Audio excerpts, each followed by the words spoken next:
वही माई रे बड़ी दर्द होत बा।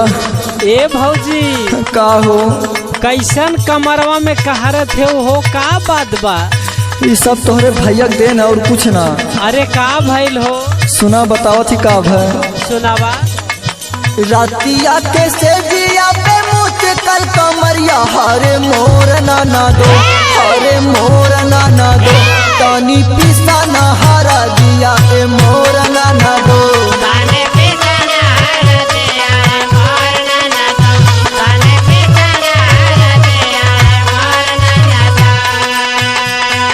सुना सुनावा। रातिया के से जिया पे मुझ कल कमरिया हरे मोर ना दो, तानी पिसा ना हरा दिया ए मोर ना दो।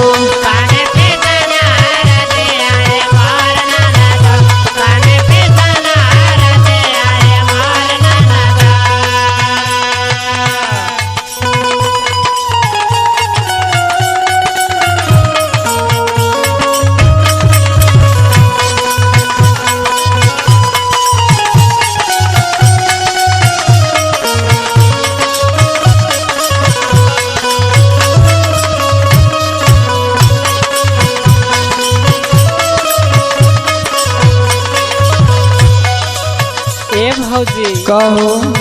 अरे का भइल रहे रे? का भइल सुना बतावत है। आज सुना। बड़ा निर्दया हम तोहरे हो भैया,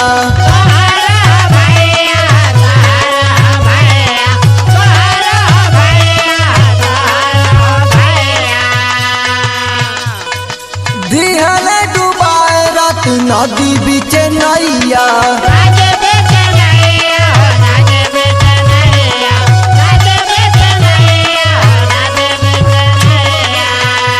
ये ना दो का भौजी सुना तनी ध्यान से।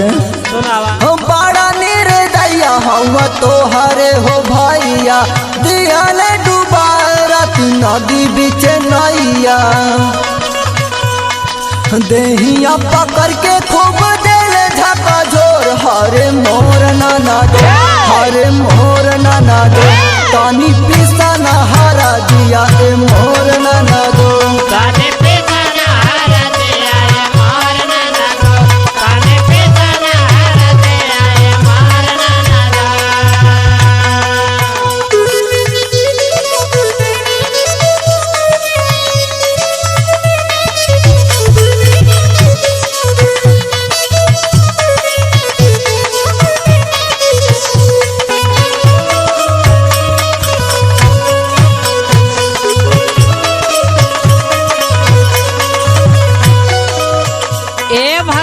का हो ननदो?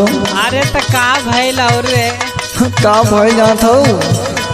इतना तो हर भैया उत्पाती है ना, हमारा मूड खराब हो जान ला। अरे वो आज से ना बचपने से उत्पाती रहने रे भौजी। हम तो अगर जानत हुई ना तो बिहावे न करे हुई। काहे रे भौजी? सुना सुना। हप्पी के जब आवे सुना आँख मारे सटके,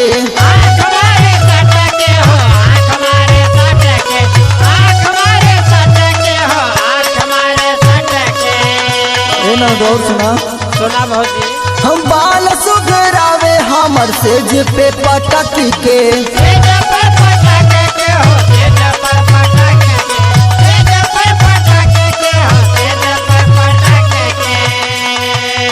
जहाँ लातना विपत में है ने हम का बताई।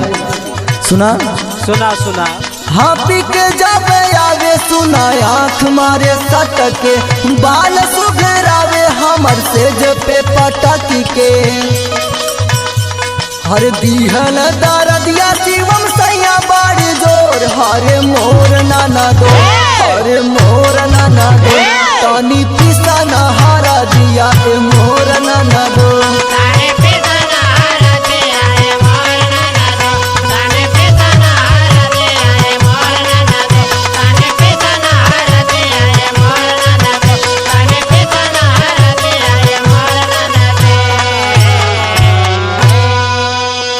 बच के ना रह के का रे भौजी।